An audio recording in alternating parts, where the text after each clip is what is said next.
Sometimes there are as many as 50 homeless people, some drunk, some high, most hungry. They're here outside this empty store in East Oakland every night waiting for the preacher man. How you doing? How you doing? How's it going? You can bring that over here. It may be one of the few things they can depend on, religion, at the corner of Foothill and Coolidge, every night at 10:30. They know he understands their situation because the preacher man, Vincent Penizel, is one of them.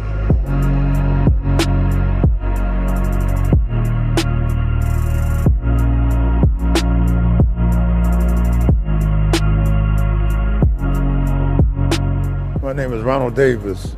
I've been on the street for about a year and a half now. Well, I come from the suburbs. Life, which is rough. And I done slept in Lower Wacker, I done slept on the bridges, I done slept in little cardboard boxes and stuff, just surviving, especially in the wintertime is the hardest time. And And God will wipe away every tear from our eyes. This is what John says. By night, this is not a safe neighborhood. Penizel has been robbed 6 times, sometimes at gunpoint. It wasn't as bad as getting slapped in the face, which happened to me a couple of times. That was even worse. But slapped in the face? By? Just people who felt that they needed to get their aggressions out on a homeless guy. And like I said before, some days I don't even have enough to get it wrong, so I just sleep on the street. But I depend on the people that's coming off the train because most of them I give them respect. Most of them like me. They come out and give me clothes and food and stuff like this here, so I can survive. Give me a few bucks and everything, and I add it up at the end of the day and get me a little room for the night. And whenever I'm not fortunate enough to get the room, I just sleep in the street wherever I can. It's really humiliating to be shaking a cup 24 hours a day and people just look at you like you some kind of little bum, you know what I'm saying? I have had people to walk past me and say, "Get a job, bum." And I said, wait a minute, I'm not a bum, I'm a human being. He was an honors student in ancient history at Rutgers University. Then when he was in his 4th year of a doctorate program at UC Berkeley, he started reading the Bible casually and came across a verse that changed his life in a profound way. Give to all who ask, Luke chapter 6. This actually, when I was still on the fence, deciding whether this was,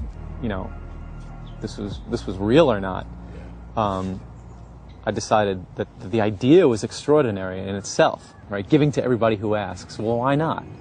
Why not give to anybody who asks? I began to practice it, and I found that the more I practiced it, the more I had faith in it, and the more I had faith in the scriptures, and the more I had faith in Jesus.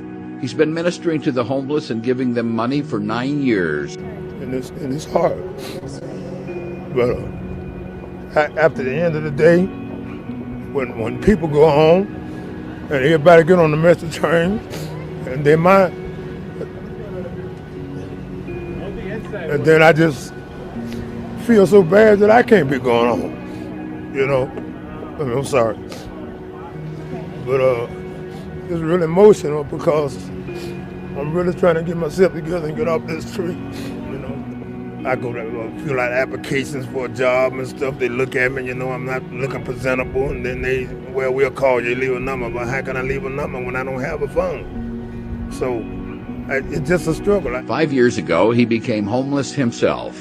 I used to invite the homeless people over my house, and I was kicked out of 3 places doing that, 3 apartments. After I lost my 3rd apartment, I said, well, my wife had already left me by that time. When I lost my 3rd apartment, I said, forget it. I'm staying on the street. His home now is a small camp next to a noisy freeway. I'm over there, that's where I sleep. Oh, you're right over here? Yeah, I'm right over there, yep. That little humble place. I don't care what it's doing. If I can get a job and through this humility, you just lose all your humility when you're shaking a cup begging. You know what I'm saying? You can look at a person and tell if they give you respect or not. You know what I mean? A lot of people look at you like you're just a piece of crumb. I had one guy walk past me and talked about me so bad, and then I just looked at him. I said, God bless you, sir. He walked past and went down the street, come right back. And he said, you know what, man, I had a bad day. He said, I'm sorry for even calling you that. He said, because I know you're a human being. He said, would you accept my apology? I said, apology accepted. I know that God takes care of me. He feeds me and he clothes me, right? I mean, he keeps me healthy so that I can do his work, so that I can take care of others. He provides me with everything that I need to take care of people who essentially can't take care of themselves. Bill Ward has been homeless for 8 years, and he thinks many who show up here each night to hear Vincent preach are not here for the preaching, but for a free handout. I was going to tell him, look, why don't you just come here like for a couple of weeks, preach the word and don't give out anything with food or blankets, you know. See who will be here. He doesn't judge people. He doesn't say, well, I'm not going to give this person money because I know they're ripping me off. He gives money to everybody. You think some of them might take advantage of it? All the time. Everybody takes advantage of me. That's turn the other cheek. I allow myself to be abused. I set myself up for abuse all the time. As did Jesus. In his view, most churches today have lost their way, forgotten the teachings of Christ about the importance of personal sacrifice. And so they want to tell people what their ears want to hear. You know, that it's the gospel of success, that if you follow the Lord, you're going to be blessed materially, right? And financially. That's not the gospel as far as you're concerned. Of course not. It's not the gospel. Where does it say that? John says, do not love the world or anything in the world. If anyone loves the world, the love of the Father is not in him. No matter what people think about me, I know I'm a human first. And just because I'm down on my luck, don't give nobody no excuse to call me no Bob. Because I'm not. Yeah. There you go, brother. There's little question that Penizel feels compassion for the people on the streets, but he says it's Christ's compassion, not his. He says he serves the homeless for his own salvation. You don't do drugs. No. You don't drink. No. You don't smoke. No. What do you do? Suffer. And Jesus says, pick up your cross and follow me. And deny yourself every day. And that's what I'm doing. I'm denying myself. I'm denying myself a life here. What did Jesus say? He who seeks his life will lose it. But he who loses his life for my sake will gain it everlastingly. You want some bread? I got some rolls. He says what he's doing on the streets is no different from the many stories of personal sacrifice in the Bible, and he can't understand why people today consider it so unusual. For Religion and Ethics News Weekly, I'm Lucky Severson in East Oakland, California.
have any answer in the Bible what to do when humans are no longer useful to the economy.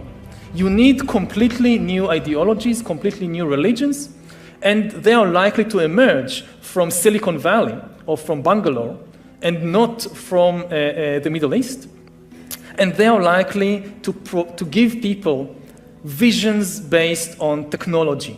Everything that the old religions promised, happiness and justice and even eternal life, but here on earth with the help of technology and not after death with the help of some supernatural being. We had these two big revolutions, the computer science revolution or the infotech revolution and the revolution in the biological sciences. And they are still separate, but they are about to merge. They are merging around, I would say, the biometric sensor. It's the thing, it's the gadget, it's the technology that converts biological data into digital data that can be analyzed by computers. And having the ability to really monitor people under the skin, this is the biggest game changer of all. The problem is more boredom and what to do with them and how will they find some sense of meaning in life when they are basically meaningless, worthless. My best guess at present is a combination of drugs and computer games as a solution for more. It's already happening under different titles, different headings. You see more and more people spending more and more time or solving their inner problems with drugs and computer games. The biggest question maybe in economics and politics of the coming decades will be what to do with all these useless people. Humans are now hackable animals. You know, the whole idea that humans have, you know, they have this soul or spirit and they have free will and nobody knows what's happening inside me. So whatever I choose, whether in the election or whether in the supermarket, this is my free will, that's over. That's over.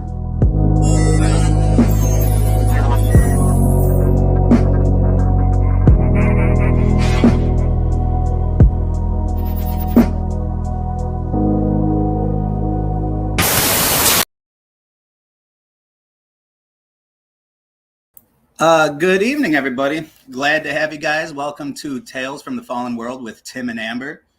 And I'm Tim. I'm Amber.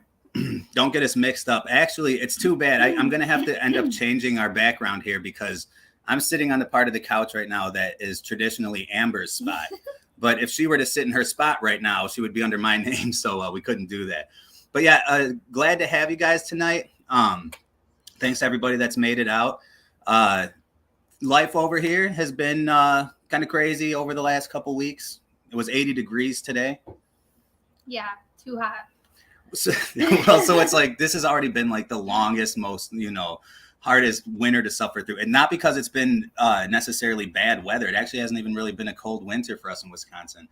But I think just everybody's in agreement that just the state of the world mixed with and it's been like overcast, it seems like, for ever since the pandemic we started. already were used to being like locked in our houses for a while, so yeah, the winter just seemed really long. Yeah, and then now that today we finally have our first like really nice day, and I was already complaining about the heat. Well, I want like spring weather, not like summer, August weather. Good to see you, Renee. Red Dog, glad you guys are here. I was wondering why there's not more people in the chats yet, but I didn't want to wait any longer to get the show started. But I don't care. As long as I got you two, we're good to go. Life's been good for me and Amber. As the subscribers know, I put up a video recently kind of lamenting me and Amber were having a kind of a rough week as a couple. I don't want it to seem like any bigger of a deal than it is. Like if anyone that's married, Amber and I have been married for 5 years. It's not the first time that we've, just like gone through a little thing. The reason I posted that video was to point out that I kind of had a revelation, in my prayers and just in my heart through God about the hypocrisy in any relationship when it comes to like holding a grudge against anybody else. Because when we recognize our own flaws and our own sin, and then as Christians, if you recognize that you've been forgiven for your sin, then you're never in any position to turn around and not immediately forgive everybody else, you know, and recognize that we're all in this together. That was the point of the video, but I point that out. But, you know, we've been kind of fighting, and I'd say right now things are really good. Although I would say we're still a little bit annoyed with each other, right? Like, how annoyed are you with me at this current point? Well, okay, like right now, not really, because that's good. We had a really good day, and then you were like, "Let's go out to dinner," and I'm like, "Yes." Yeah, we went out to dinner.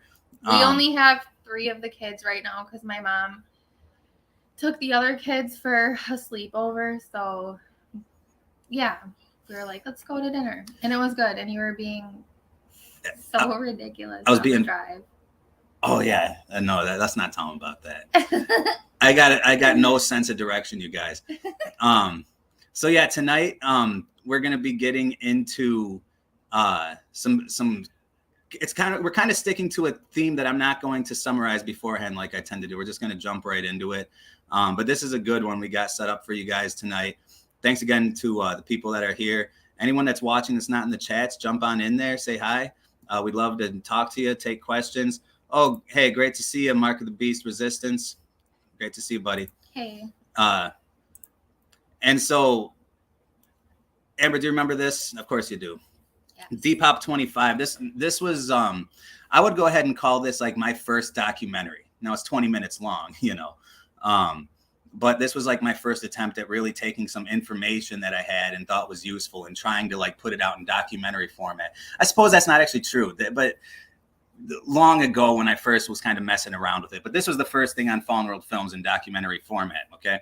And it's called Depop 25 because, you know, the year 2025, there was a website that was famous in the truther community and, you know, in the circles of us, you know, conspiracy people, called Deagle.com. And it was like supposedly a CIA front site, you know. It was definitely a site that was really referenced and used and resourced by militaries of the world. And it had to do with, you know, charting projections for, you know, things like GDP growth and population growth and things like that, just based on all this metadata that they would always collect. And anyways, the reason that it was so infamous for all these years is because back in the day, if you were to like look at the projections for the year 2025 on Deagle.com's projection sites or projection page, I mean to say, for 2025, it said that America would have a ridiculous decline in population. See down here, it says Fallen World Films put out this documentary on October 16th of 2020. Okay, now this is where we're going with this. So a year and a half ago is when I published this. And here's your famous, you know, even though, well, you'll see in a second, but okay, year 2017 is when this picture was taken that I could find. The population in America was at 327 million. But according to this forecast from this reliable and notable source, they said that in 2025, the population would only be at 100 million. So literally a 70% population reduction. And as you go down these different stats and compare them, like the budget goes from 6.3 trillion. Oh, I guess that's not right down. I guess I didn't put that in here. Either way, the military budget goes from 637 billion to 32 billion. And it's just like, you know, so it was this really grim report, and it was, you know, really kind of a scary thing in the truther community. So I make this documentary about it because here we are in the pandemic and nobody was ever talking about this Deagle thing anymore. Nobody was talking about the projections for 2025 in America and the whole population reduction. So when all this stuff started unfolding, I was like, man, maybe this would be a good time to revisit, you know, Depop 25, which I did, you know, when I made that. But you know what started happening once the channel started growing? As I started receiving comments on that video like this: I'm not seeing this info on the site. Can you tell me where to find it? And I say right here, believe it or not, they have changed the website layout since I made the video, which has only been weeks, and which you'll see in a minute. Strange, the info is still out there though. Go to Deagle.com and go to list of countries on that page, and you'll see forecast 2025 button. So at this time, what is that, 1 year ago? I wish it had the specific date, but I said I just put it out weeks ago. I put it out halfway through October, so maybe this was like November of 2020. And at that point, you could still find the reports, but I'd already noticed by responding to comments that they were starting to hide it on the site, right? Before we were getting totally scrubbed, as you'll see. This other person says, I look up the 2025, it's not showing. And I say, really? Yeah, it's not there anymore, but you find archives to websites that show it. This guy ticked me off because this is an example. This is probably, I'm in sin for this. This is me being kind of arrogant and snarky, or no, I'm not the one being snarky, but sometimes I can be a jerk because this guy was the one being snarky, and I don't like being challenged when I do a lot of work on something. But he said that forecast of 2025 is not on the site anymore. If it ever was. Probably just made it all up. And you got to watch this documentary. What's valuable about this documentary now is that for the documentary, I grabbed all types of screenshots myself of the forecasts, the 2025 forecast for the purpose of the video. Dude, and like, it's a good thing you did. Yeah. Now it's just like, yeah. So I managed to great. save quite a bit of that through the form of that documentary. And so, yeah, so coming up, but anyways, and this is the way I responded. I said, wow, you're right. They took it down. I've been showing people these forecasts for almost 10 years now, and it's suddenly gone. I made this video less than 1 year ago, and obviously it was all there. It's unsettling to consider why it has been suddenly removed. On the other hand, I don't appreciate your snide, if it ever was remark. Do a little homework before you accuse people of being deceptive. The information in this video is based on irrefutable evidence, which has been corroborated by countless reports. Millions of people have witnessed and referenced these forecasts for over a decade. Anybody who was awake before 2020 and has observed evidence of these agendas being systematically censored and wiped. Okay, and I'm not even going to finish. I didn't know. I guess I will. Hey, Levi, come here. I'm glad you brought this to my attention, and therefore I will try to resist the urge to put you on blast for your snarky comments. So I'm not standing by me saying this. Okay. I'm trying to show you the comments, but it was irritating because imagine being me and taking all the time, doing all the work, making this documentary, covering this controversial topic. And you're presenting the evidence, right? Like part of in the documentary yourself, like this is Levi, you guys, he gets to stay up late tonight because his siblings are having a sleepover. Yeah. So anyways, like, it just is annoying, like when you put in all this work and people call you out and everybody knows, like, dude, we don't even have 3,000 subscribers. I'm not under a delusion that we're some kind of big YouTube channel, but even at our small size, I can affirm what they say. We're like, dude, I care a lot more about 1 thumbs down than I do about 100 thumbs up. Hey, Levi, Grandma says hi. Hi, Grandma. Grandma Roberta. Yeah.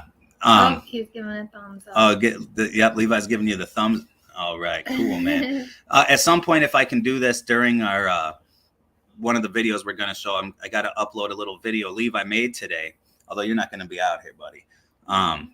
But, Levi likes these YouTube videos where they, like, you destroy things and they say it's satisfying to watch, right? Like running stuff over. Running stuff. Yeah, put his favorite stuff in his fly pig and like his phone. His phone? Yeah. I don't think we'll do that one. I would never run over.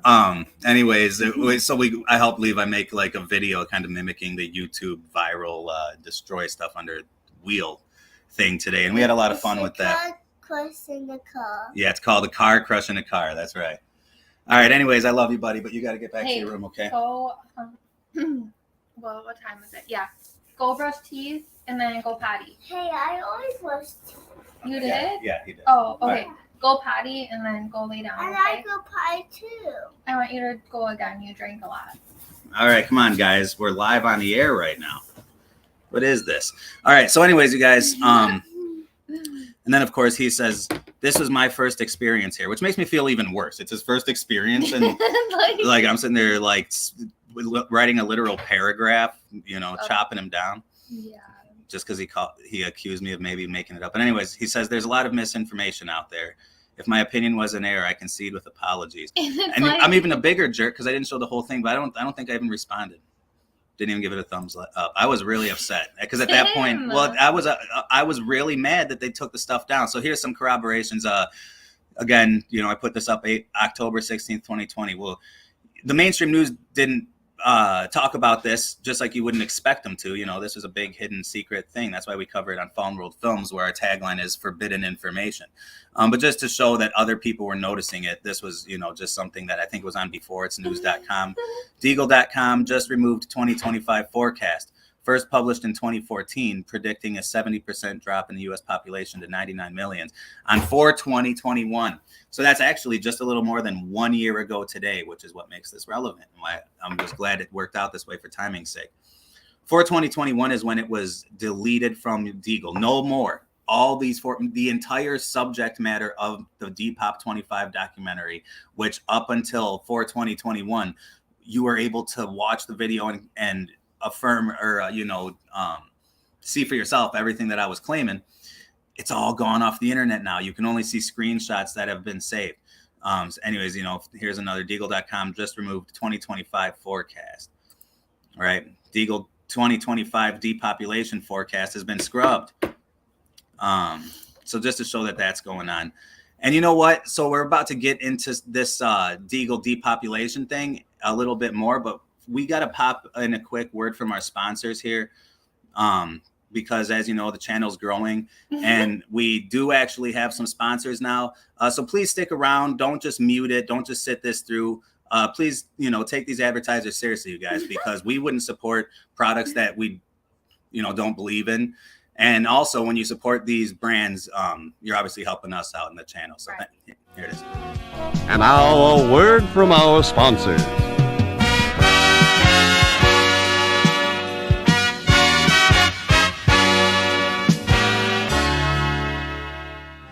Hi folks, I'm Frankie Flight. I want you to check out Hoot Wireless next to Subway, Equipment Highway, right here in Moultrie. Tell your family, friends, and neighbors to come in and check us out. Check out all our plans. That and much more. Hoot Wireless. Hoot Wireless. I'm Lady Jock. Come in and check out Julio. He'll hook you up right here. Hoot Wireless. Hoot Wireless. Hoot Wireless. Hey, how y'all doing? This is Julio with Hoot Wireless. Come and check us out. We got anything you need as far as wireless goes. Hoot Wireless. Don't forget to check out Hoot Wireless next to Subway, Equipment Highway, right here in Moultrie. Hoot Wireless. Where's the bass? Where's the bass?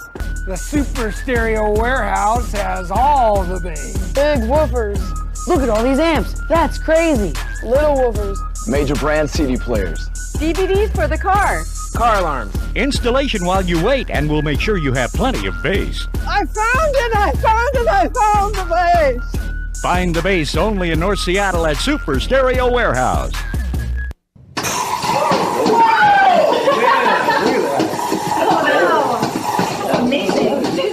Flash freezing is what makes Sub-Zero the smoothest and creamiest ice cream on Earth. I guess I gotta wait. And now that best part, that magical taste that only the science of Sub-Zero can create.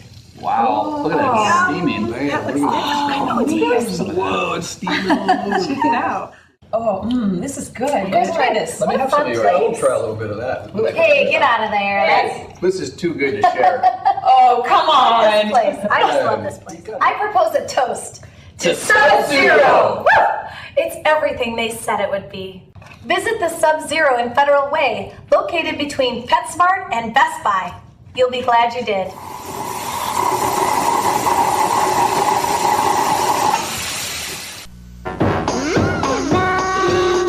Back to the show. Yeah, so definitely Sub-Zero ice cream is just, I think delicious. Those actors were overreacting. Not true. That stuff's good. So we do appreciate our sponsors, you know, because if you think it's easy, if you think it's cheap to use a laptop computer sitting on your coffee table while you and your wife sit on the couch, okay, and to use free software to make videos and this kind of stuff, then you're living in a different world. All right. It takes a lot. We need those sponsors. So again, go out to Hoot Wyland, Hoot Wireless. Oh, well, no, that's what I heard. I'm so sorry. Please don't cancel us. Right. Oh, right. No. Yeah. Please don't cancel us. We're a new affiliates over there. So, anyways, so back to the Depop 25 thing. Here's something I liked. I just like this article that from the people over at Got Questions, the website. What does the Bible say about population control and depopulation? I'm just going to read it verbatim real quick, but I'm going to read it fast. The Bible doesn't say anything about population control. Instead, humans are told to be fruitful and multiply. And then it gives some verses. It tells us that children are a heritage from the Lord, and the fruit of the womb is a reward from him. At the time of this writing, there are approximately 7.1 billion people in the world. That's a lot of people. But to put that number in perspective, there are about 7.5 trillion square feet of land in the state of Texas, in the United States alone. This means that theoretically, every person in the world could fit in the state of Texas, and each person would have 1,056 square feet of living space, 4,224 square feet for a family of four. 4,224 square feet for a family of four if every single person in the world lived in the state of Texas. One might say that the problem is still not the number of people, but rather the lack of resources, like food and water, and the ability to distribute those resources.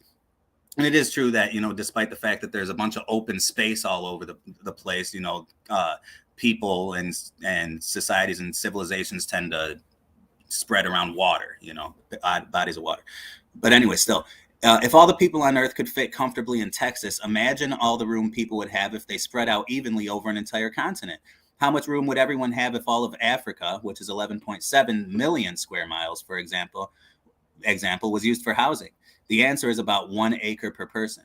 Even if we remove the Sahara Desert from the equation, Africa, the second largest continent, would have plenty of living space for every person on the planet and still have room for water, arable land, and roads and other infrastructure. The point is, the Earth has lots of room, and the world's population should not need to be controlled.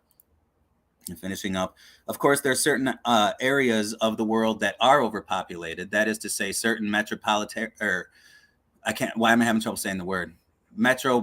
Metropolitan, there it is. Areas contain an unhealthy concentration of the region's population, which again is true. You drive through the country here in America, and like for most of your drive, like you're just out in the middle of nowhere, and like it's a bunch of empty space. But where the reason we have like these high population numbers, obviously America has however many people we have, but we stack them up like sardines inside these big mega cities, and so it's just that like that by that logic. So if you're living in the middle of one of these cities, and you're growing up in the belly of the beast, I could see why you could look around and be like, man, we're overpopulated. But that's actually like couldn't be further from the truth, and it's not a true reflection of the space we have versus the population numbers that we have.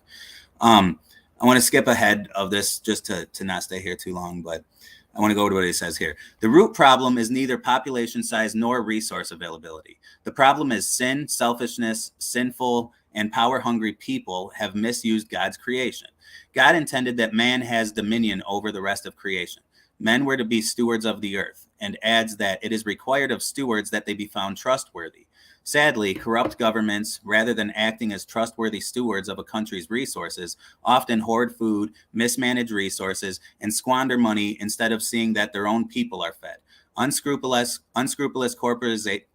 corporations too, man, I'm sorry, you guys, verbal disasters here, strive for more control of the food supply and seem more willing to strike lucrative deals than to benefit society. The biblical answer to overpopulation is not to demand fewer people, especially if that involves culling the current population. Obviously, the biblical answer is to honor people enough to provide for their needs. See Mark 12:31. There may be a problem with how the population is distributed and with how resources are managed, but the problem is not too many people on earth. Greed, lust for power, and foolishness lead to the mishandling of resources, and millions of people suffer as a result. So I think that whoever wrote that, whose name wasn't even on it, really hit the nail on the head. And it is true. I've done the math. I was telling Amber maybe we'd get out a calculator, but I think he described it well enough. So do some of these memes, But just to say, it's true. Do it yourself. The population, by the numbers of the entire world, could fit in just one American state. And they're telling us that we need to depopulate, that we need to cut down, our population numbers. I mean, it's just ridiculous, guys. The level of propaganda that we're willing to fall for, all the way down to the point that you're now being told that your existence is a problem and your progeny and your child, and it's just like the brainwashing, because it's like a lot of people truly believe this, and they're like, I'm gonna do my part and I'm not gonna reproduce. Like, I'm not gonna do that to this world. And it's like, yeah, there is no problem. There is no problem. In fact, I think if there is a problem, it's that people are stopping reproducing, you know, and it's being demonized so much. And the patriarchy, aka God's intended design for the family unit, is such a bad thing now, according to this, you know, woke world. Here's like, if you were, so Texas is if you gave everybody however many square feet it was, right? They said it was like you would be packed like New York. Say that you had the same density as Paris, then you would take up a few of these states. I stink at geography, so I'm not going to do that. San Francisco, a little less densely populated, and still just this little chunk of southern states is what you could fit the entire world population into. Meanwhile, here's what you're seeing going on in the world: less population, healthy nation. Right. World population today, abortion on demand without apology. Look at this lady, right? And that is another, you know, this is, and again, this from Depop 25 into the very, you know, concept and notion of depopulation, the idea that, you know, we are subjected to a system that wants to kill off a whole bunch of people, right? Well, I mean, come on. Is that a conspiracy? Look at this one. Never again should I have to use a rusty clothes hanger to kill my kid. I don't want to do that anymore. I've already done it once, but never again will I do it myself with a clothes hanger. Take them, make it legal so that a doctor. So you can go into a room and have this murderer do it. I'll have a murderer do it for me. I'll put in my earbuds. I'm just a lot of money. Yeah, and you just watch something on Netflix. Make sure you have a ride home. Try not to think about it. Man. Messed up. How about this one? People of faith love those who have abortions. I'm always bringing up straw men, you know, straw man arguments. But I mean, is there a thing out there where people of faith claim to hate people that have abortions? Like now, true Christians will hate abortion and the killing of innocent children or innocent people at all, you know. But to put that out there on a billboard, people of faith love those who have abortions, pro-choice faith. And it's implying that like the actual church hates you, you know, because you had an abortion. It's just so the propaganda goes deep. It's so ridiculous, and somehow it works. Normalize anti-nationalism. Look at this one. Just stop having kids. These guys are just protesting they protesting humanity itself. www.stophavingkids.org. Women can be whole without becoming a mom. Yeah, I'm absolutely. And of course, and I've yet to hear the person out there saying otherwise. Let's help those who exist and are in need instead of having more kids. Here's when you have these idiots in the Church of Satan. No, I honestly love the argument. Like, okay, there's all these kids out there in need. Like, what are you going to do about it? Like, do you even care? You want to be like pro-life, but what are you going to do about it? Oh, yeah, I know. Well, it's really, I mean, I feel bad for pro-choice people when it comes to having to argue on behalf of their views, you know, because like there's only so many euphemisms you can use. I've had to give up because it's just like so infuriating. And yeah, I was really bad for a while. I used to go on Facebook and like I literally would join these pro-choice groups just so that I could challenge the entire page, and I would feed off of, you know, honestly, like trolling, if done properly, can be a very good and like I've literally mental posted pictures of like a clump of cells at 8 weeks, and it's like what I learned, because I went to public school for part of my you know, school thing. Tenure. And what I was taught in the pictures they would show in the books are like completely different than what an actual like baby looks like developing in the womb. Mm-hmm. And it was like this they make it look like a fish thing. shrimpy. Like something from the movie Alien or something. Yeah, and it's like that's not even accurate at all. No, not at all. And actually, man, that's something we should cover at some point, because that's been proven now, and now we have the technology to obviously. And you know what babies look like pretty much the whole time through? Little babies, little little people. yeah, they got like the human They shaped might head not and all that. start out with like fingers, fingernails. No, they but start out. You can see. Don't get me wrong. At the very beginning, I mean, it certainly doesn't look human, but you've been fed a bunch of lies. And even what was been printed into the curriculum, you know, the national curriculum for generations is just like straight up BS knowingly. And and it presents humans to be more, you know, again, we're supposedly just animals by their concept of reality anyway. So, but yeah, these are the idiots from the Church of Satan. I don't know if you ever saw this video. It's cringy to watch, but they're just out there being dumb. You know, here they are baptizing this girl. They're doing this to push for abortion. And since they're so, what you're seeing behind here, like they actually have these pictures of aborted body parts. I'm not sure if that's like I think they're counter protesting here. So you had like these pro-life people that were trying to like wake people up, and they just kind of took it over. But you know, they're blaspheming here. They got the guy pretending to be a pastor, and they got all these clergy people. Baptisms in milk is actually a very occultic, satanic thing. And now you might understand why there's so many music videos where all your favorite pop stars at some point are like taking baths in milk. It seems happens all the time. Or blood. Milk and blood seem to be interchangeable for that. I like this. America is not a theocracy, and forced motherhood.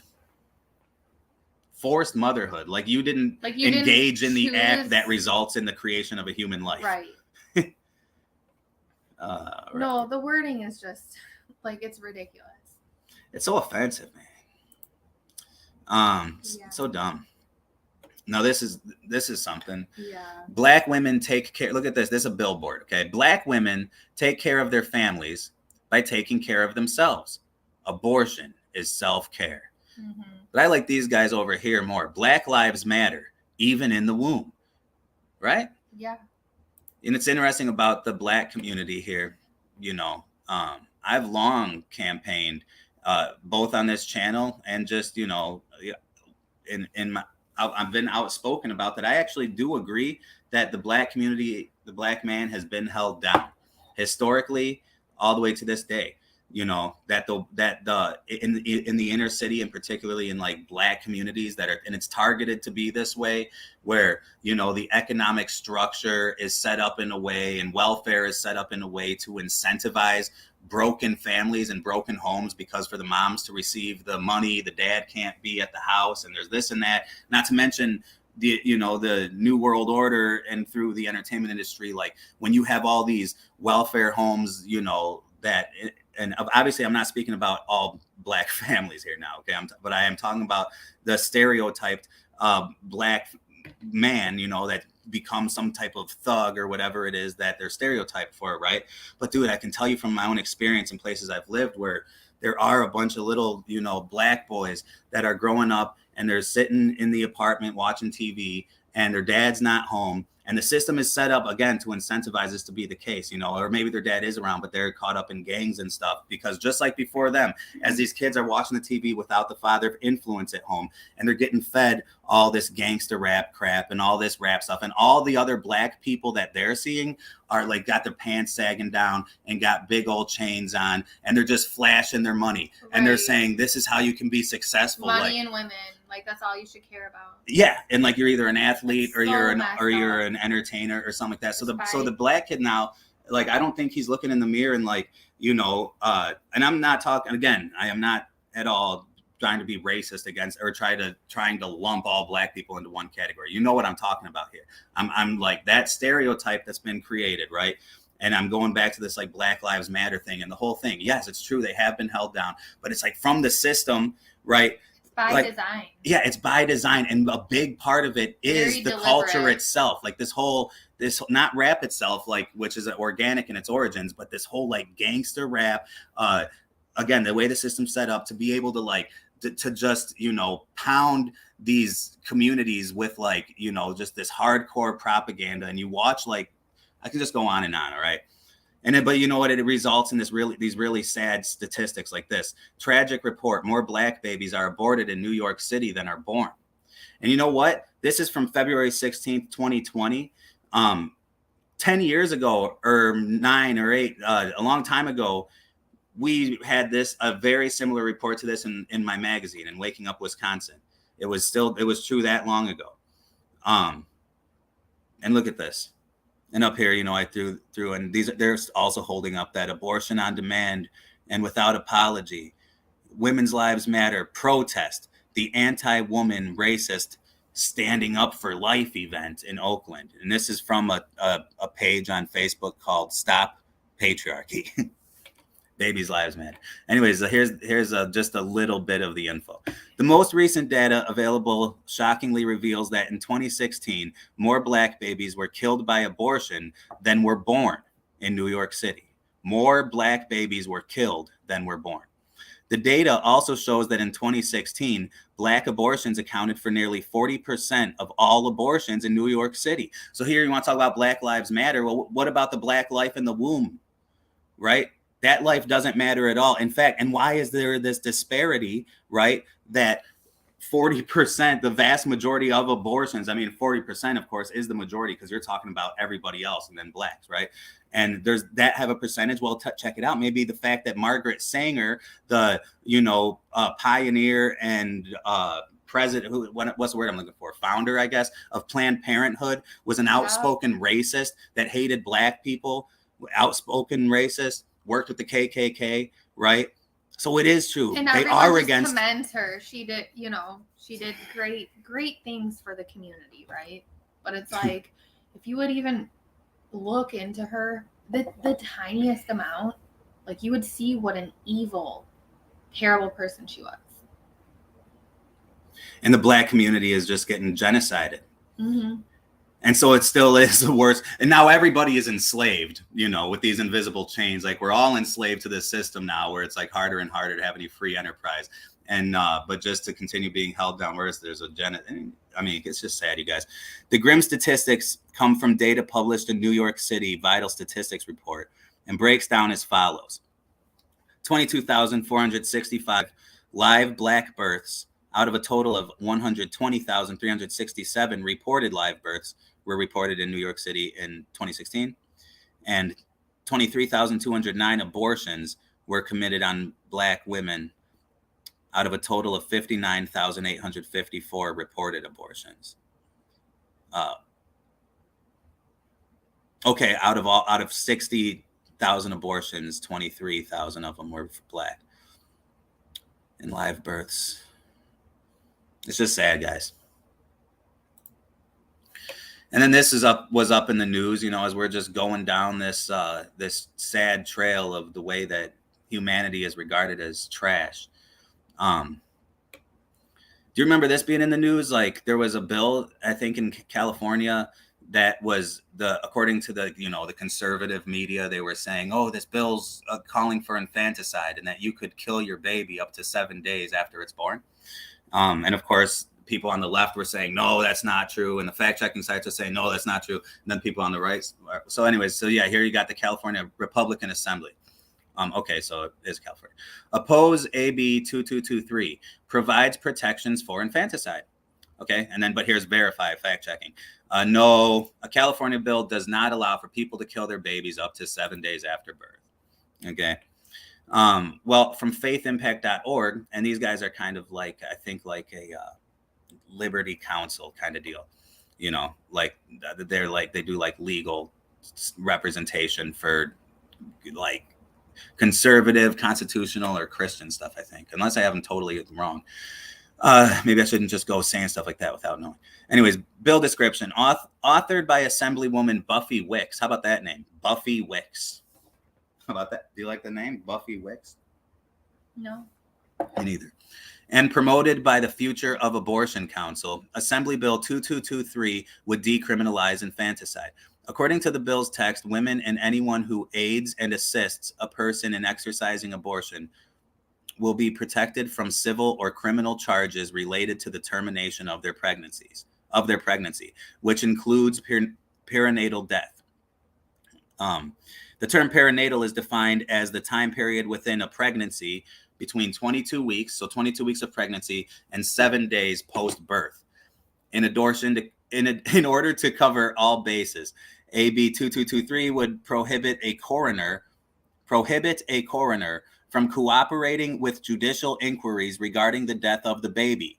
Okay, so this bill would prevent the court to be able to incriminate the coroner regarding anything related to the death of the baby.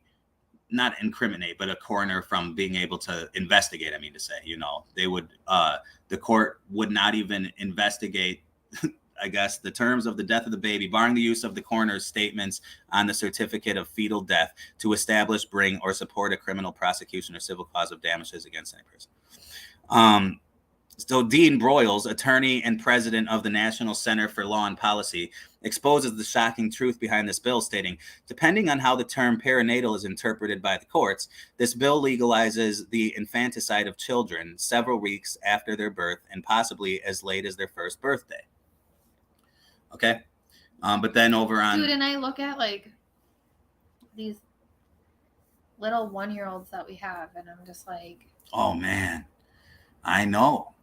Dude, well, we've had so many kids, man. Like, well, and it's like we literally have, like, are looking at them every day, and it's just like, how? I know, man. The whole thing. I'm not going to read through this whole one, but here's one saying, that's like saying no. The California bill doesn't do, and they're just saying the bill would also prohibit using a coroner's statements on a fetal death certificate prosecution. Some critics have pointed to language in this bill that ends the criminalization of perinatal death as evidence of their claims about the legislation allowing infanticide. Merriam-Webster Dictionary defines perinatal as occurring in, concerned with, or being in the period around the time of birth. So that's just like a way more summarized and loose way to say what, the way the last guy described it. I'm just not, the point is they're saying that no, it wouldn't, or I guess I got to read it to be fair. Aaron Irvey, a spokesperson for Bill, man, it's just so small though. You know what? Let me do this. There we go. Aaron Ivey, I guess, a spokesperson for Bill co-sponsor Assembly Member Buffy Wicks, said the length of time for the perinatal stage isn't defined in the bill. Wicks has also filed an amendment to the bill to clarify the inclusion of the word perinatal is specifically to protect women from being prosecuted for a pregnancy-related cause. Part of the amended bill now reads as follows, with the changes in italics. Notwithstanding any other law, a person shall not be subject to civil or criminal liability or in penalty or otherwise deprived of their rights under this article based on their actions or omissions with respect to their pregnancy or actual potential or alleged pregnancy outcome, including miscarriage, stillbirth, or abortion, or perinatal death due to pregnancy-related cause. So, and the point is that, according to her, the bill specific to pregnancy and pregnancy-related outcomes, and that it does not do whatever it is it says up here because of, again, my logo, which maybe I ought to make that thing transparent. But that's the argument between both sides, is they're saying no, like the fact that this is including perinatal is saying that, that would include categorically babies that have already been born. So this is allowing for them to be killed. And they're saying, no, come on, you're stretching. But I just wanted to say, however that turns out and whoever's telling the truth there, do you guys remember? And I don't think this is the first time this popped up, but what about just back in Virginia a couple years ago? Here it says January 30th, 2019. Northam abortion bill, infant could be delivered, and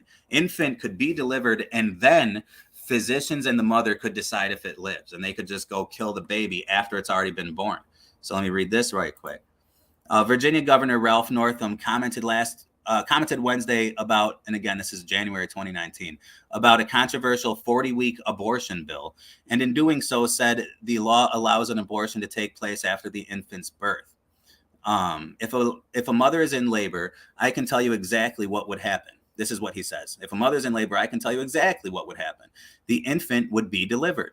The infant would be kept comfortable.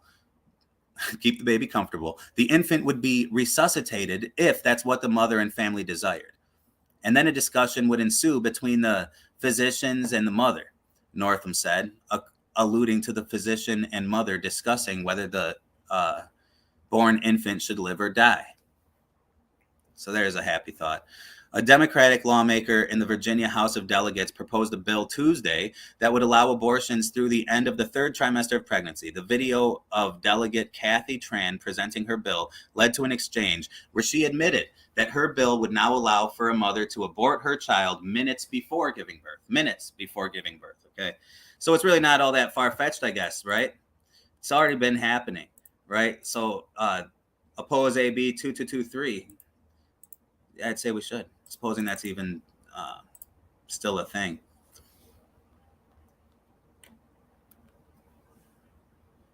How do I make you blue, though? Dude, I just said that. I was like, I don't know how. Like that? Oh, wrong person. Sorry, dude. Okay, Red Dog, you wanted to be blue, but you're not blue now. Sarah's blue. To do whatever she's got to do. I don't get it. I don't know, but you guys do what you got to do. All right, and then I got to throw this in, and then I got another quick thing I got to show you guys. Something I want to show you. Just to point out, we're talking about all this abortion stuff, all this population control stuff. And here, right around the same time, I just took two different random headlines I could find from this month. And one is, in California, government Newsom signs a law that makes abortions cheaper. Okay, so they're continuing to make abortions even cheaper and more convenient. Meanwhile, at the same time, California is undergoing what they're calling a bacon ban bill, which you could look into. That's a whole deep topic, another thing maybe I should get into. But anyways, like this headline says, it applies more to than just pork. It aims to prevent animal cruelty. California, where they make it more convenient to kill babies, and what they're more concerned about is animal cruelty. Not to say you shouldn't love animals. I do love animals. Look at this kid. How much do you think he loves this animal?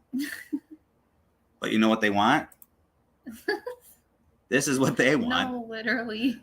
To me, this is the world that I want to live in. This is the world I came from. I mean, what's sweeter than that? This innocent boy. Look at the dog. Wow. And they're just playing. And then you say, and the liberals supposedly, like they're so bleeding heart that you can't. You can't eat meat. I shouldn't say liberals, but you know what I'm talking about what I'm getting at here. The direction they're moving, right? But they're not, dude. They want to kill these people. And in their mind, they should be totally against hating people because people are just animals anyways, right? We evolved from monkeys according to these silly people out there. So that makes me an animal. So for you to be anti-human is actually for you to be an animal hater and abuser. So consider that, you hypocrite. By the way, how can you tell if somebody is a vegetarian? Anybody? How can you tell if somebody is a vegetarian? Trust me, they will let you know. So ridiculous. No offense if you're I got vegetarians out there, but I think you guys see the thing I'm trying to say here. So I wanted to throw this in real quick. This is just a quick minute 24 ad, but I'm a big fan of Good Fight Ministries. If you guys have ever heard of Good Fight Ministries, you should subscribe to them on YouTube. It's the page and it's the production company that Pastor Joe Schimmel, from Blessed Hope Chapel, and I think in California, actually.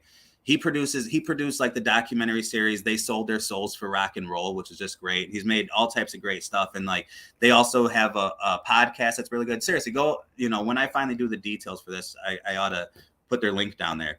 But they just came out with a new documentary exposing the comic book, the whole superhero industry kind of thing, the whole superhero backstory, and far more than you might even believe, and you'll probably be shocked by.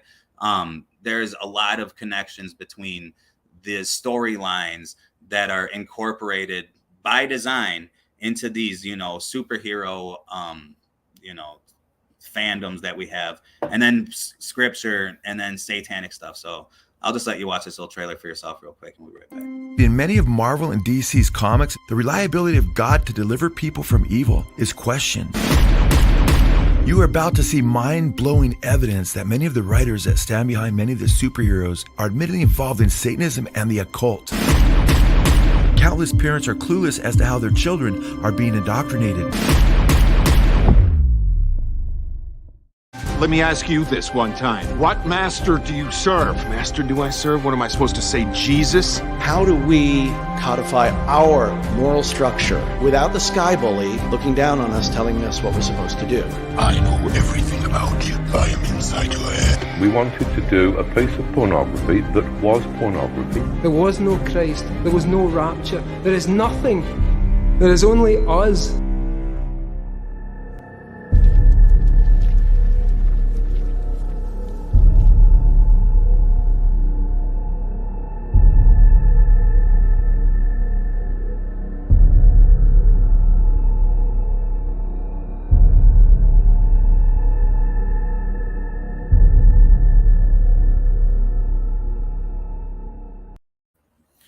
All right. So yeah, you guys check that out. I think that you'll actually really enjoy it, and you'd probably enjoy all Good Fights documentaries. And I really think that you can get a lot of benefit and blessing out of that channel. So I just wanted to plug that, not because they don't even know who we are. So I just want to put that out there. Yes, I do know who Media Bear is, Mo. Yeah, they're kind of like the Weird Al Yankovic of truthers. Yeah, he cracks me up. I like some of this stuff. I've actually watched kind of watched some of their podcasts here and there. Actually, they're not their podcasts, but they do a YouTube show kind of like us. Is that his wife too? Like, is that a husband and wife team as well, like us? That's crossed my mind while checking it out. But yeah, no, I don't know it really well. It's not necessarily my favorite thing out there, but I do like him. I do like the channel, and some of the songs really crack me up. Dude, I didn't do any of these things. I did not do any of these things down here today. So anyways, let me put this back up here. Amber is, I'm assuming, in the bathroom, maybe? But that's all right. I need her out here because I was going to hit her with this question. Amber, I got to hit you with these questions. I was peeing. Okay, hey, we're live. Some people might be offended by the word pee. Just say you were tinkling or piddling. No, even that's too descriptive. That sounds even grosser. Dot, Clown, and Karen. They are married, huh? Yeah, so I guess I actually got a bit in common with the guy. Plus, I am a musician, and I could tell a joke here and there. So I don't know, maybe I'll give him another look. So Amber. Yeah. I want to play this little game with you. Right quick. Okay. Before we get out of here. I did, as you know, I told you to give me 2 questions, and then, I give you the 2 questions, which we've seen, but now it's time for you to answer it. Okay. Is a hot dog a sandwich? Why or why not? So I would say no. But why not? It's like, I've looked up, I didn't put it on here, but I looked up the definition. Did you look up the definition? No. But so I feel like, like a burger is not a sandwich either. In your mind, not even a burger is a sandwich. And right, it's like I get they you there. sell burger buns and hot dog buns. And it's like... Okay. Because I don't feel like a burger is a sandwich either, actually. I know it can be called that, and maybe I've said it before, but you're right. When I think of sandwich, I think like bread. Something my mom would pack for me for lunch when I was a kid. You use Subway makes sandwiches. You use like a loaf of bread to make a sandwich, and it's like, oh, I don't know. And then that's the thing. I guess like, is a hot dog bun technically like a loaf of bread? Well, I don't know. And Sarah says, I think it's pieces of pig parts. Oh, it definitely is. Oh, okay. So that's interesting. I just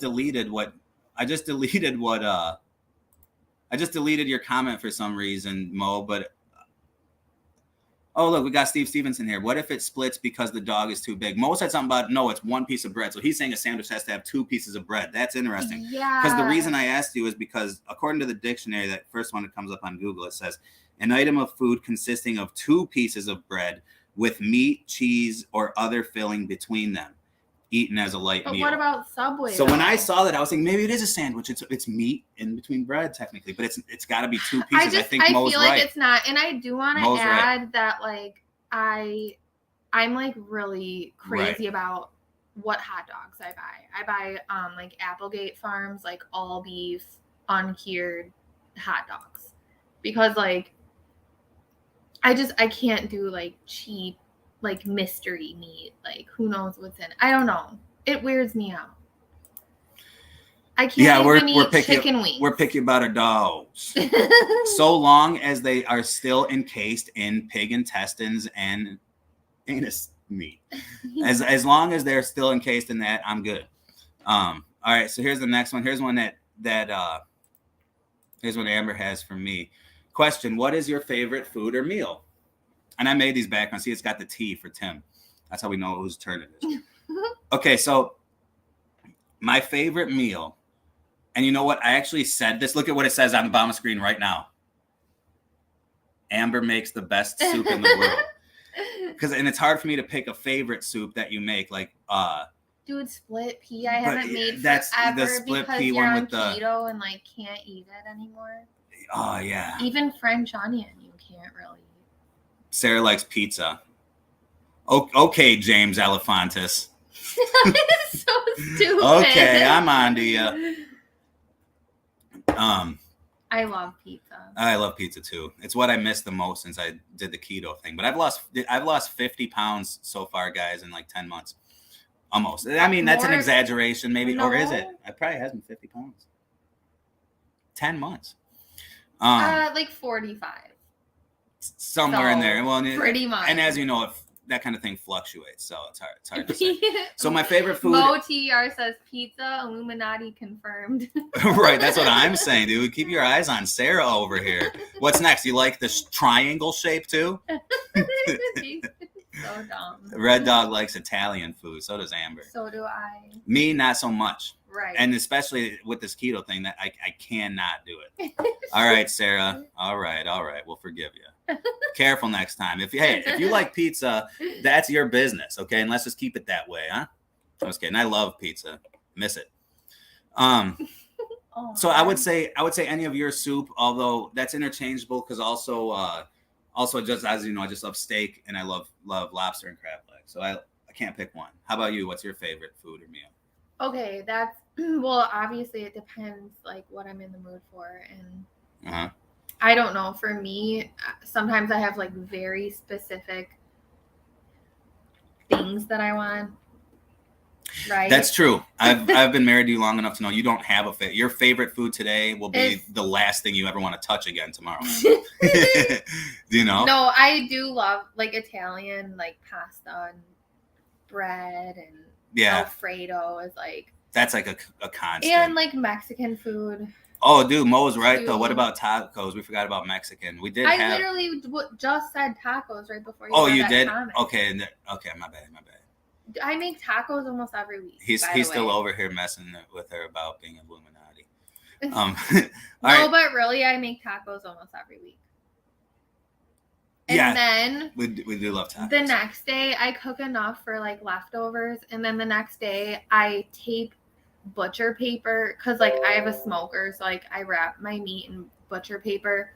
So I always have like huge rolls of it, but like I tape it to our kitchen table, and I just like dump a bag of chips out and put all of like the leftover taco stuff on top, and the kids just like have at it. Oh, they love it. It's so cool. So fun. Yeah. Like, I remember the first time I came home when she actually did it after saying it, and I come home, and the whole table's just covered in tin foil, and there's just a big giant whatever it was, and there's just like just this big giant pile of torn through. Yeah, dude, it is a good idea. You guys should do that with anyone out there with young kids. Do that. So fun. Moms, it couldn't be easier, and the cleanup is easy because you just fold roll up the paper and throw it away. Like no dishes. That's all there is to that. Amber, what is the worst possible name for a baby? Oh, okay. So lately I'm in a bunch of like mom groups and stuff on Facebook, but there's this thing going on right now where people like their babies.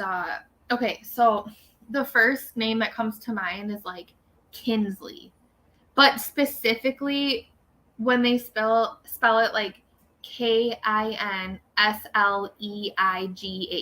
Like, what is with this crazy lengthening of names? What's with this thing where you take an existing name but I'm gonna spell mine way different?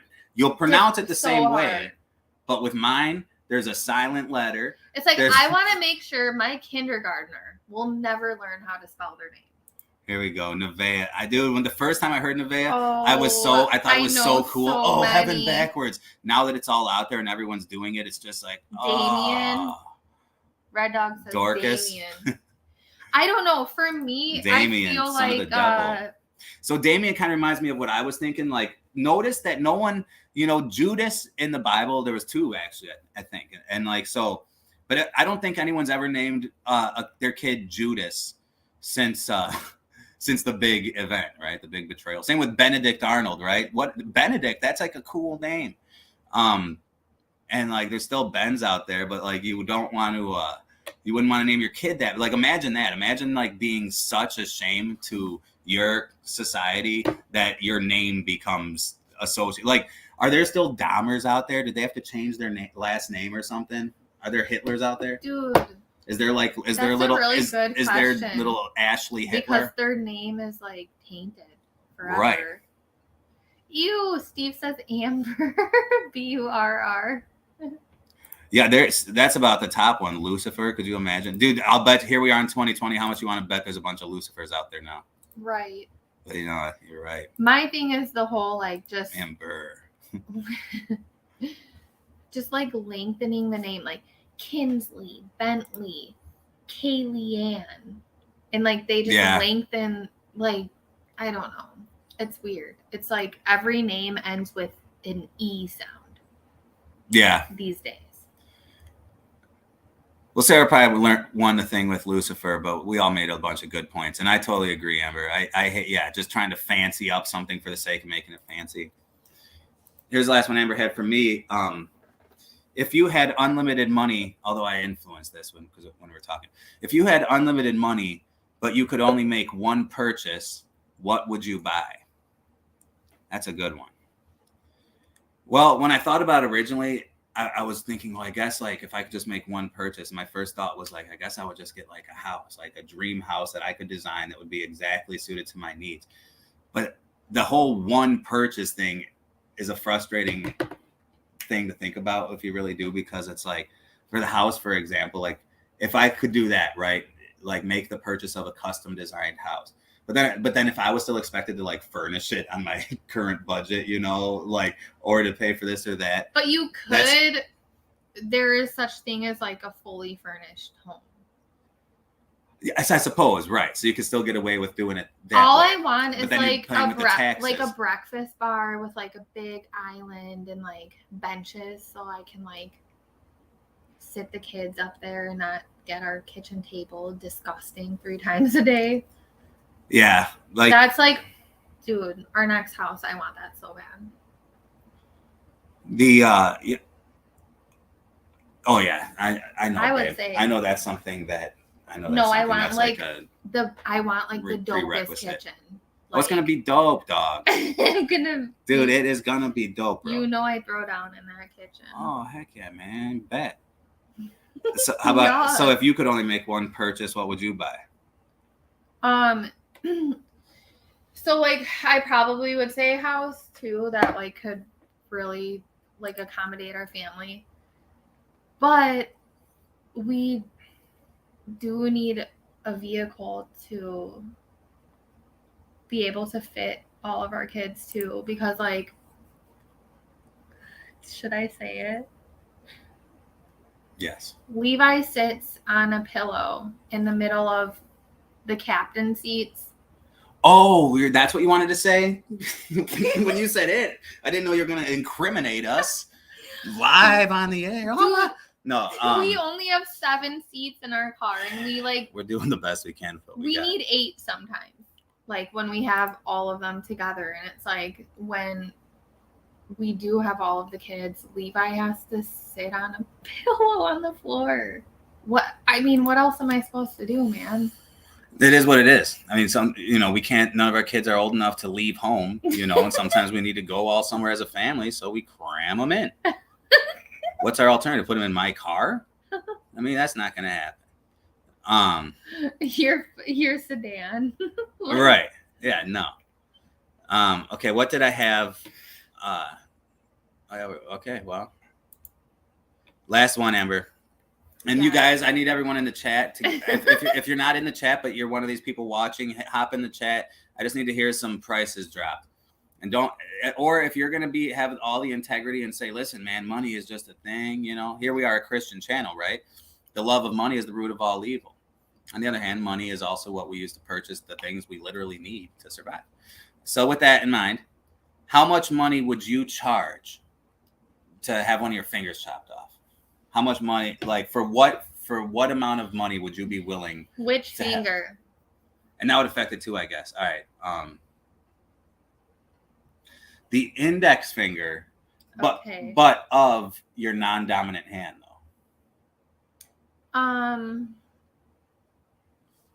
When you think about holding stuff, like I know you need that index, but the middle finger is able to help with a lot of that. That's stuff. my like tray carrying hand.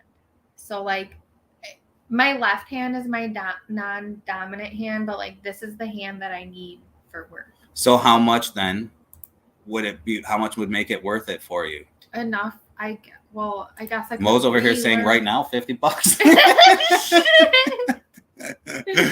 Oh, let's just send him $50. That's funny, man. Prove it. Well, I can't wait to see your next video. Now, Steve Stevenson brings up a good point. What if you would have been like, okay, I'll let you do it for this price. And I'm like, okay, good. Signed right here. Oh. But I'm doing it with dental floss. And I'm going to do it over the course of a year. Just whoop.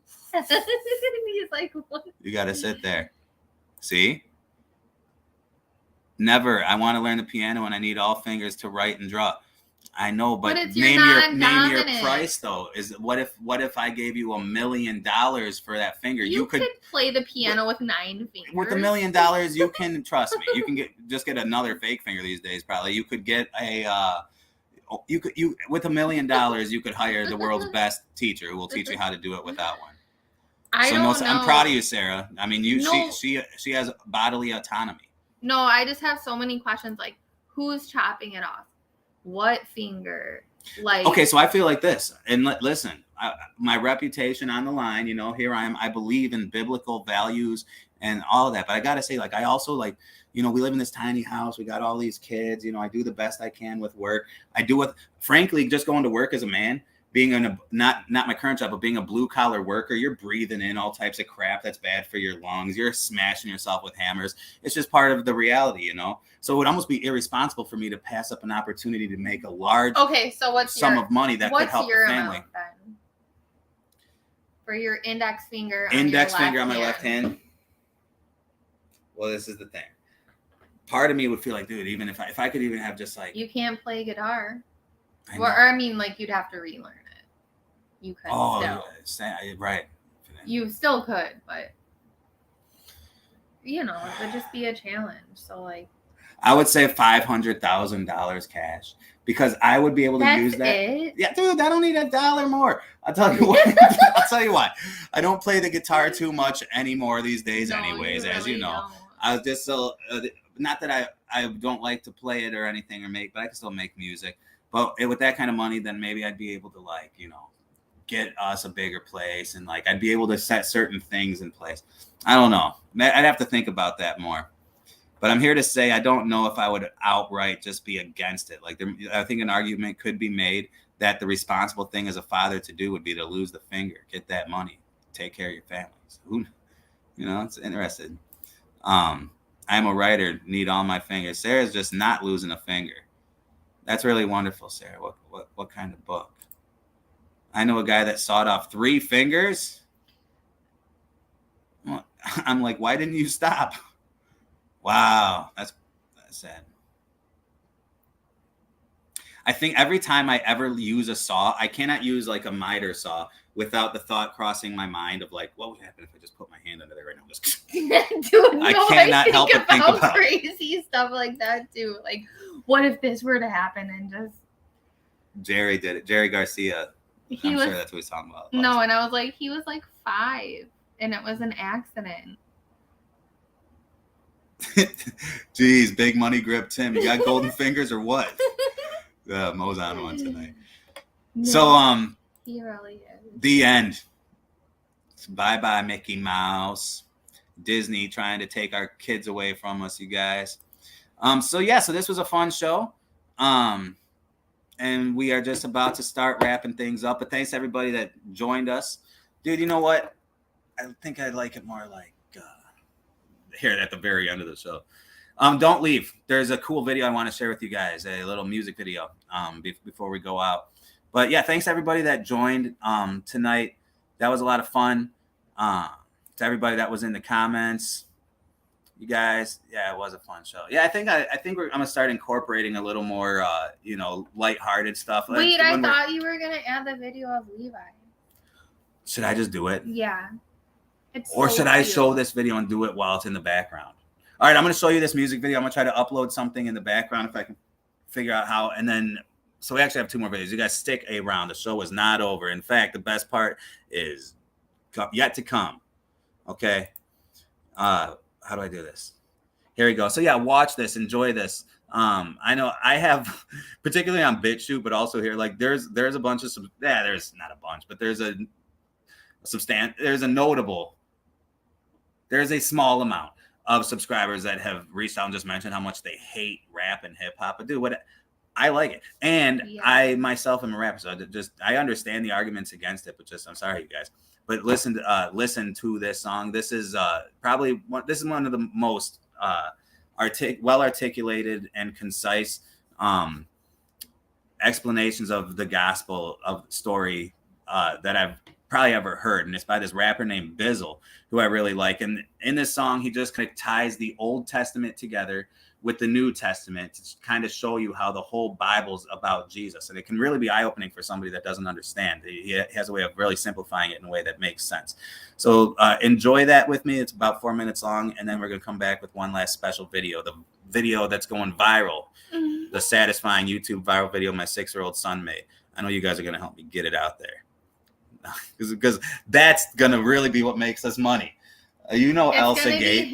Elsa Gate, we're going to have, I got to make a YouTube channel for the son. We're going to do the thing. I'll do some Elsa Gate stuff. We'll like feed him a bunch of McDonald's. I'll dress up in a Spider-Man costume and you'll be Elsa, and we'll be inappropriate and do all this stuff. We'll just get millions and millions of views, sell toys. And then Levi, we'll make videos with Levi. We'll just buy him all the stuff and let him indulge in everything he possibly wants. And we'll get millions. Kinder eggs. Anything he wants. And we'll just make millions and millions of dollars as he unboxes them. Yeah. Anyways, check this out. Hey, Dad. Hey, what's up, Sonny? Can you tell us the gospel again? Of course I can. All right, you guys take a seat. But this time, start all the way from the beginning. All right, I'll start all the way at the beginning, just for you. At Genesis. You ready? Okay. God created man and gave him his commandment. Sat him in his garden with everything he planted. Said, this is all yours, son. Want it, you can have it. All except for this one, cause that one's just for daddy. The devil steps up in it right away with his deception. Said you can be a god if you just taste it. It's amazing. You won't die. God's alive, throwing shade in his direction. That small seed of doubt forms a change in his perception. See, if he had nothing, he'd appreciate that one thing. God gave him everything, but he's focused on that one tree. Sin is here, in his fear, he covered up in hid. He covered up in leaves, God covered him with skins. Hold that thought, let's fast forward to Abel and Cain. 2 brothers in the same field, playing they lane. See, Cain tended the ground, Abel tended the sheep. Both made an offer to God, but Cain's fell incomplete. Now put a pin in that, let's hit the Passover down in Egypt. When God hears the cries of them beating down his people. Israel's enslaved, Pharaoh saying they ain't leaving. Moses tells him God said it, but he still ain't want to free him. So God tells Moses, here's the plan, pay attention. Tell my people, they gon' need a land without a blemish. One day you gon' get it, but for now, you just kill it, take it home, smear its blood on the doorpost of the entrance. See, Israel's my firstborn, and Israel's been taken. If he don't let my son go, his son ain't gon' make it. The penalty is death, and I'm coming for the payment. Those covered in that blood will be the only ones escaping. Now let's go back to Abraham, mobbing with his son Isaac. Faith isn't faith until it's tested, so God tries him. Said, I know how much you love your son, go and sacrifice him. So Abe walks him up the mountain, straps him down and ties him. He doesn't really understand it, but he has faith. He know that God's good, so it's commanded. He's grabbing his blade. As he goes to stab him, the Lord yells, wait! He looks over, and God sent the lamb in his place. Let's take a quick pause now before we get to Jesus. Cause none of this will click until you see just why we need him. The word of God says the wages for sin is death. So if sin is how you work, then death should be the check. There can be no forgiveness without the shedding of blood. The penalty must be paid if God is a righteous judge. We say just let it slide, but if someone killed your cousin, would you call that judge righteous if his killer goes unpunished? Or would you call him crooked? And we know the Lord ain't that. So there's a death penalty, and someone has to pay that. The moment that you sin, your life has been indebted, and his mercy is the only reason he ain't yet collected. So that's why they would sacrifice lambs in their places, but it didn't clear the debt, it was just a partial payment. Now we gon' take a recap and see the Lord working. Nothing was an accident, it all has a purpose. Now back to the beginning at the fall. Man sins, tries to fix it on his own. God covers him with skins, but it never says what animal he's getting it from. All we know is to cover man, he shed innocent blood. Now remember Cain and Abel? Cain's offer was rejected. You ever wonder why Abel's offer was accepted? All I know is Cain offered the work of his hands. Abel tended the sheep, so he must have offered a lamb. Now look at Abraham and Isaac, are you seeing it now? A ram in the bush sent to take the place of his child? Cause Abraham had faith enough to give up his son. God would later do the same so that forgiveness would come. Back to the Passover, oh man, here we go with that lamb again. The innocent blood of a lamb is covering man again. You don't see the pattern or get what it means? Then it all becomes clear when Jesus steps on the scene. I am the Alpha and Omega, the beginning and end. I am the Lamb without blemish, sacrifice for your sin. The Lamb of God without sin, little children understand. You can't do it on your own, it is me who covers man. I'm the one who took your place when death lifted up his hand. Gave you righteousness for faith. You're the one who broke the law, but it was I he sent to pay. Gave my life for those who hate me, I went quietly and I ain't even try to beat the case. I'm the offer he accepts when your works get rejected. I'm the one who pleads your case before the judge in heaven. Knew that you were guilty but loved you enough to serve your sentence. The wages for sin is death, I died to expunge your record. See, I am the Passover, the wrath of God is waiting. Every life not covered by the blood to be taken. I'm the way, the truth, the life, and I will always be. I am, beloved, it was always me. How powerful is that? That's pretty good stuff, right? Background is not gonna work for that. This background looks crazy. Hope you guys enjoyed that. Yeah, definitely check out Bizzle. I see you guys are talking about different rappers and stuff in the comments. That's cool. I like K Reno, by the way, man. And like Amber, I like Bizzle. I like Brian T is really good. I don't know how else to do this, but just like this, I guess.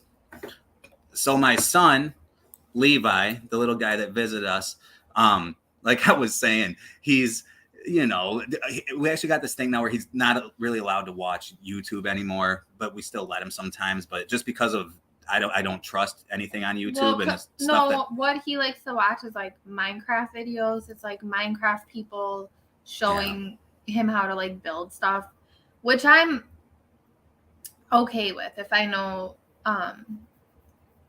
the YouTuber. Like some swear and stuff and have inappropriate content.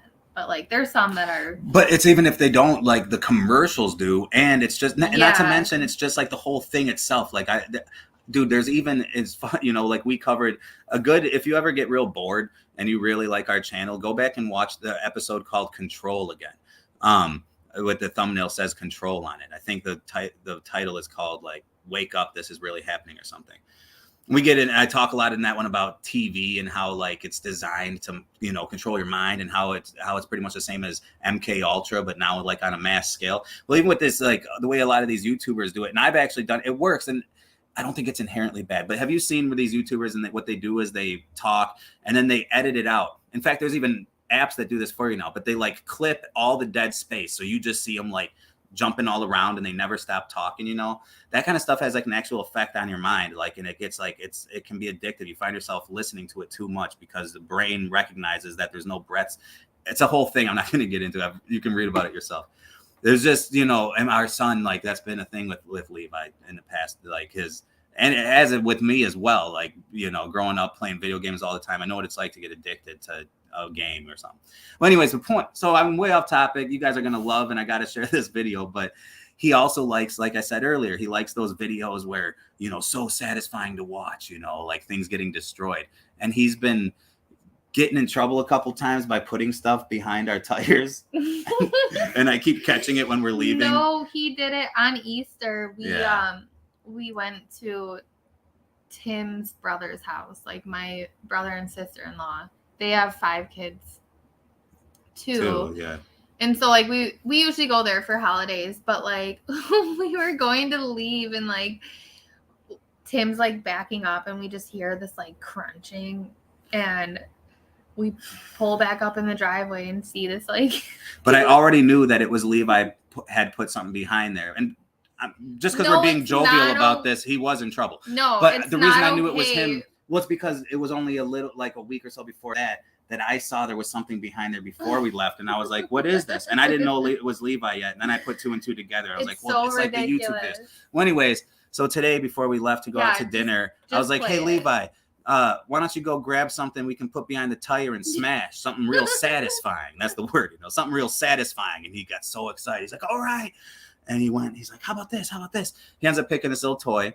And I wish you would have got that picture of like him in the chair too, but we're not going to keep going on about it. Yeah. Well, anyways, he picks out this toy. He puts it behind the thing. And so Levi is holding my phone in this video, okay, because he's doing the thing that the YouTubers do. He's the guy that's making this video, okay? I'm just the driver. And this is my 6-year-old's video of a satisfying car destruction, okay? Toy car destruction. So here we go. All right, what are we going to do, Levi? You know what? Hold on. Let me go back. Let me mute our stream.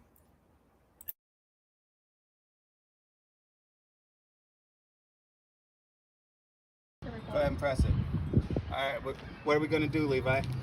Crush something. We're going to crush that car, right? Which is broken. Is it going to be pretty satisfying?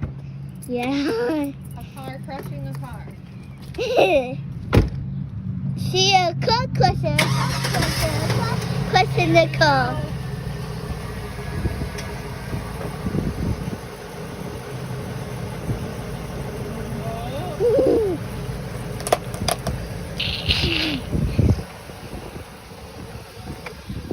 It did nothing. It didn't even hardly crush it.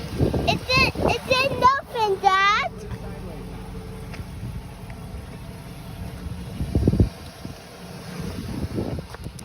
Where's my tail? I got it. Well, guys, it didn't work, so we are doing it this way. Yep. Yep. It did, yeah. It broke. Nice. See? Dude. See the damage? Good job, man. Our first viral video.